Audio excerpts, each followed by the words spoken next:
5:30.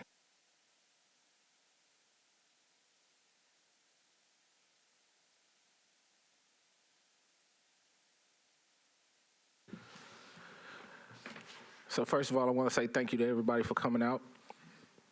What this process is to do, so one very important function of the board is the policy review function, right? And that's to work proactively to make sure we maximize public voice when it comes to policies and procedures with MNPD. So what we do here today is we're going to have public comment.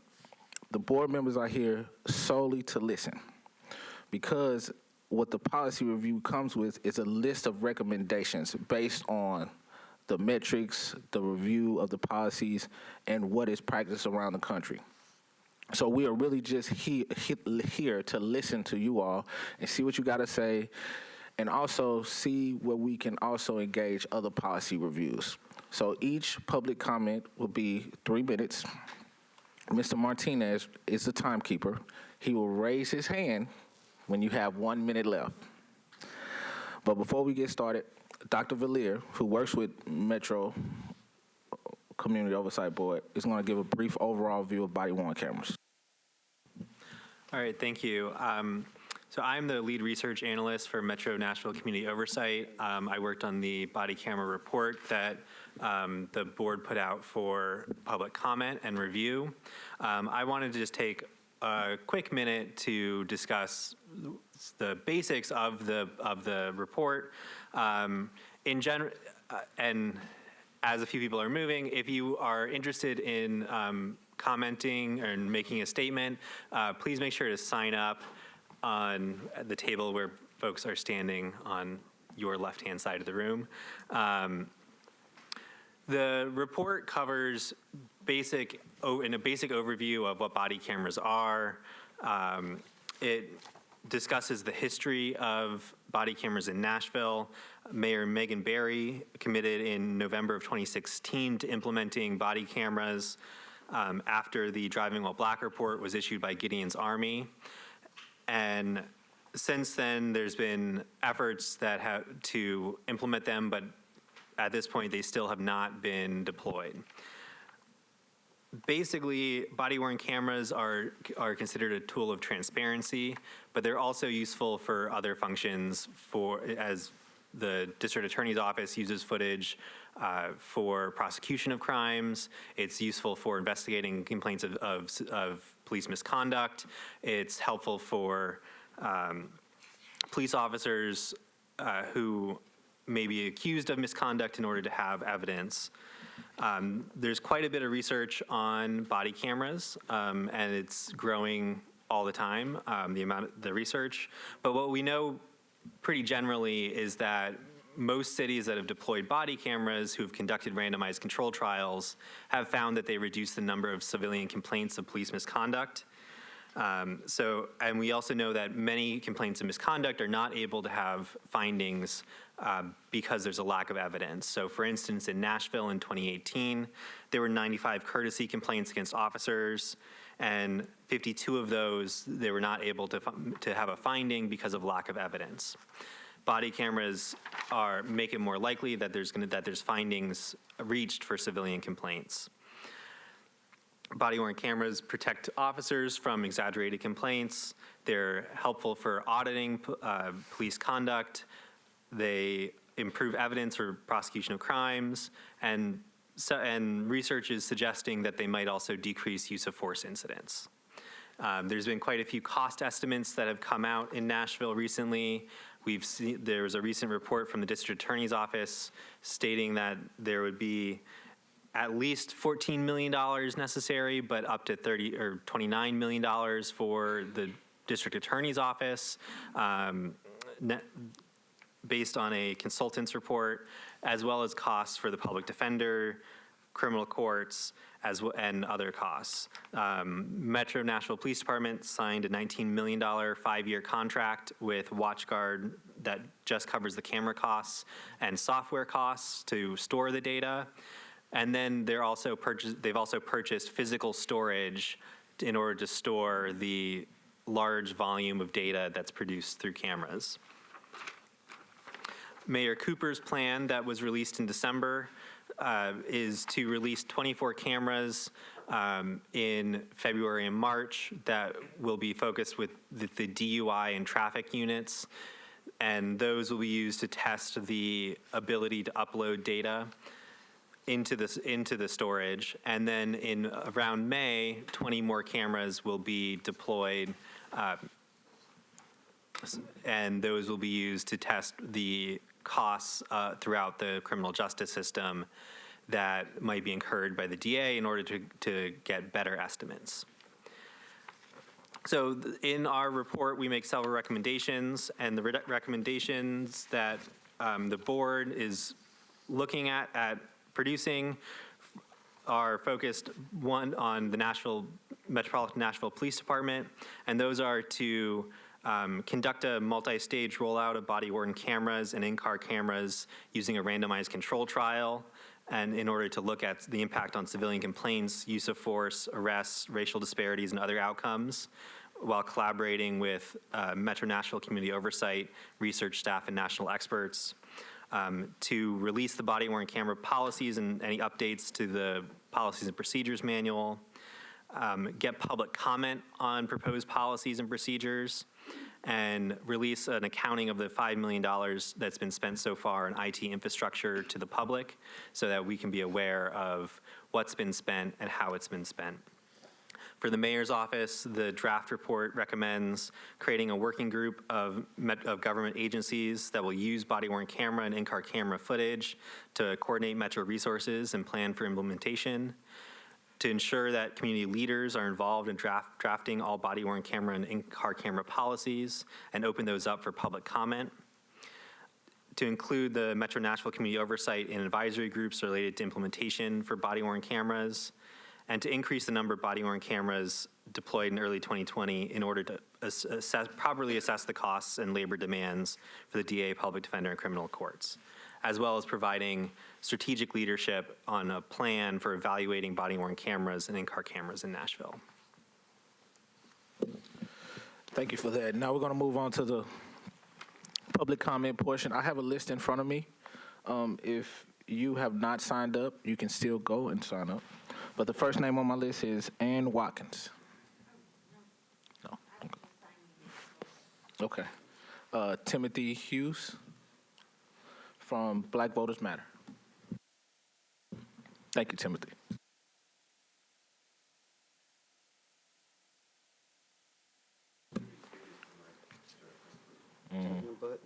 There we go. Thank you. Thank you so much for the opportunity to speak. My name is Timothy Hughes. I represent a number of community organizations here on behalf of Black Voters Matter. We were one of the organizations that helped to support the effort around creating community oversight, and we're very excited to see these developments. It's been 3 years in the making. Our concern was that it's taken so long to deploy these body cameras. We want to make sure that we're holding the members of the community accountable and also making sure that the public is aware of what is going on with regard to body cameras. So there are a couple things that I just wanted to say, and thank you so much for your time. The body camera cost estimates seem to be extremely high, and so there are members of the community who are concerned about there being an over-concern about the cost associated with these body cameras and less of a concern about the public safety issue. We just want to make sure that we're continuing to raise the importance of the value of having accountability and trust and restoring that level of trust with members of the community. We're hopeful that having these body cameras would be a good first step in helping to establish that trust. But in many ways, the body cameras are really just low-hanging fruit. We've got to be thinking more comprehensively about public safety and about how it is that we can work together as a community with law enforcement to help make sure that we're making a community that is safer for everyone. We're also very concerned about the estimates that have come out with regard to the cost for maintaining and downloading the footage and storing the footage for the body cameras. It seems like $30 million is a lot of money, and when we consider the fact that there are priorities in this city, when we're investing $50 million in soccer stadiums or we're investing in sports complexes and other facilities, we need to be prioritizing the importance of public safety, and we want to make sure that every member of our community feels safe. So thank you so much for the opportunity to comment about these concerns, and I hope we will continue to put as high a priority as possible on community oversight and public safety. Thank you. Thank you, Tim. Next, Kate Briefs. And if you can you please speak up into the mic?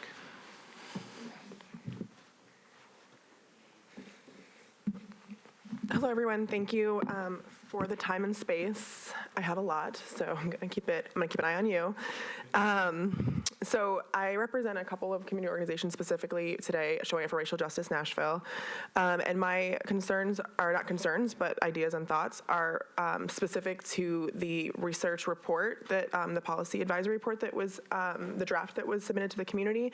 So that's what I'll be referencing, and I will do my best to reference page numbers as I go. I had a question, this is a minor question on page 2 regarding the storage and the potential that it may be more cost effective to use in the long run to use on-premise storage. And I was just curious, like what specifically MNPD can do to make what it is that actually makes it more cost effective. On page number 2, I'm curious about when discussing the potential for community members and journalists, et cetera, to have access to the videos. I'm curious about under what circumstances that access would be limited, right? And just why that would be limited. I know that it mentioned juveniles, but I was just curious if there were other reasons. And I imagine a lot of that has to do with MNPD policies around current cases.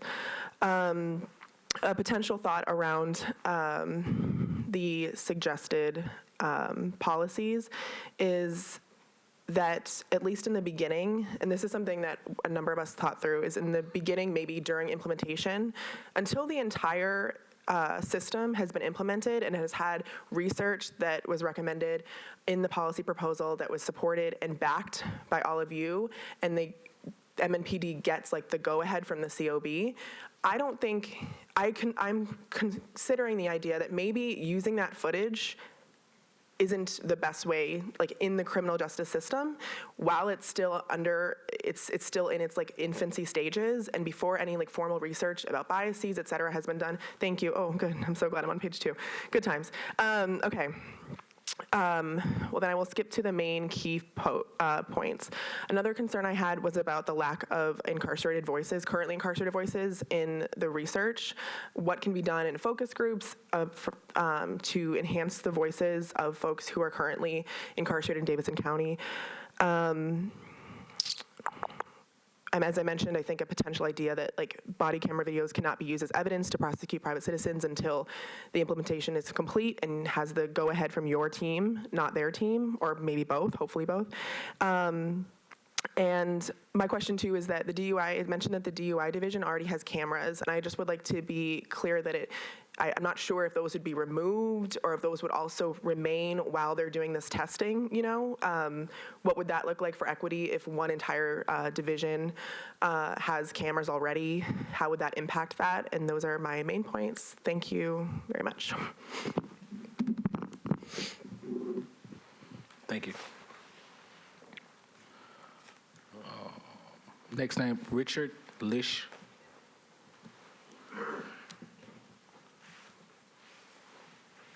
And I know we had a couple of people just come in. If you would like to make a comment, you please feel free to sign up. Hello, I just have a few thoughts and comments I'd like to make. First, I'd like to say, I don't know if y'all saw that service today. If you have a chance, look at the thing on that police officer. The police officer from Hendersonville. If you have a chance to see that, you'll see what kind of fine young men are police officers. It was really moving, really moving. When the COB amendment passed, I feel like a lot of people in Nashville felt like it encompassed all local police officers in Nashville. The Bellmeads, the Goodlettsville, the Berry Hills, and what have you. I think that there was an inference there that those people would be included. It's almost like we're picking on Nashville Police Department, that other people don't have to comply with this. And there's another entity that's the 5th largest police department in the state, is Vanderbilt University. And they operate under an MOU with Metropolitan Police Department, and our chief is actually their boss. They have to do what he asks. They have police cameras in their cars. They may tell you they don't, they do. They're testing body cameras. I think we should get some input from them on what they plan to do with it, the cost that they feel like they're incurring. And when the DA talks about the very expense, if these other cities, and they'll eventually have to go to body cameras, Vanderbilt will have to go to body cameras, and the cost, the different cameras that they take, the evidence with, or the calls they take with, all that's going to have to be considered of who can process it. You can't have 4 or 5 people out there in the same city government. So I would like to see the board or the staff contact these people and see what they're planning on doing. And like I said, and Vanderbilt has the money to sustain the body cameras. I left my notes in the car and I made these quickly.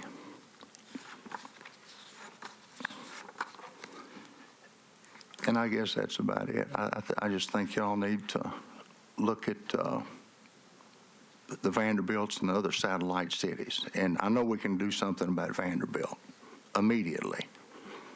Thank y'all. Thank you. Thank you. Next, James Turner, representing the IMF.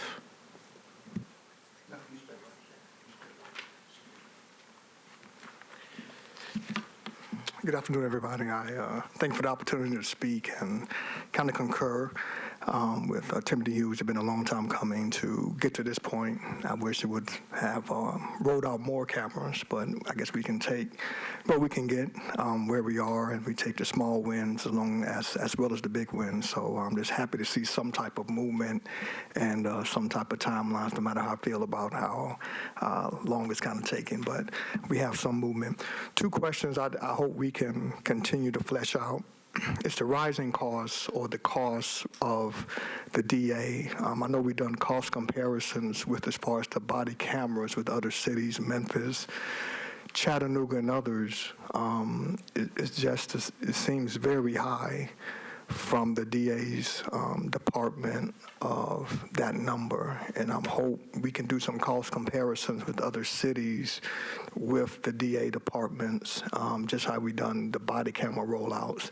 And so I'm very concerned that I hope that those numbers are true, and we have some independent study around that to make sure that's a good estimate of that, and so we won't have the DA department holding up as far as the budget, as far as the city holding up, rolling out the body cameras and the implementation as far as that. Second thing, looking at Mayor Cooper's rollout plan, I hope we can take the evaluation on the road to other communities, especially the inner cities around Nashville, after we roll out the 24 and they do an evaluation before they roll out the other 20, that we can kind of have more conversations like we're doing now in the inner cities where I feel that they will be most affected, to kind of get their input and to really take this conversation to them. So I hope when we get to that point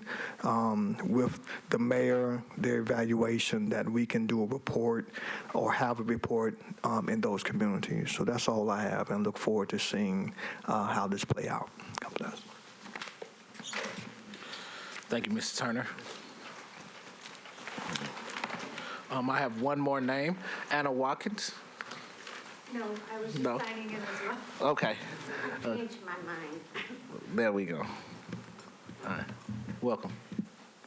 To piggyback on what he said about Vanderbilt, and I don't know if it correlates or not, but I worked for Metro Schools for 20 years, and SROs and campus support relied on the camera system quite heavily, and we used it as a tool and we reviewed it, and those cameras get stored somewhere, and that's Metro government. And I'd kind of like to know the policy behind how I never questioned how long it was stored, and the legal department. That was above my pay grade. But it's been being stored for Metro schools for years now, and it lies on the SROs for the legalities of it beyond the job description. So I'm just curious if it doesn't already have a policy out there referring to the storage and the maintaining of it. So it's just a thought. Thank you for that. And just to let people know next steps after this, I think that was the last one that we had. Well, we have one more name, Kate Moore. Okay. And I think that was the last public comment that we have for people that have signed up, to just give people insight onto what happens next. Right, so we take the public comments that we're giving here into consideration, and when the policy review comes up for official board action, then we try to make sure that the policy recommendations and the policy review reflect the public comments that were given today. Thank you all for coming out. The next full board meeting is on the 22nd. And we also have another policy review on Thursday. And it's at Lentz at 5:30. Okay. What's happening at that meeting on Thursday? We'll be reviewing the policy advisory report on local law enforcement and immigration policy. Thank you all for coming out.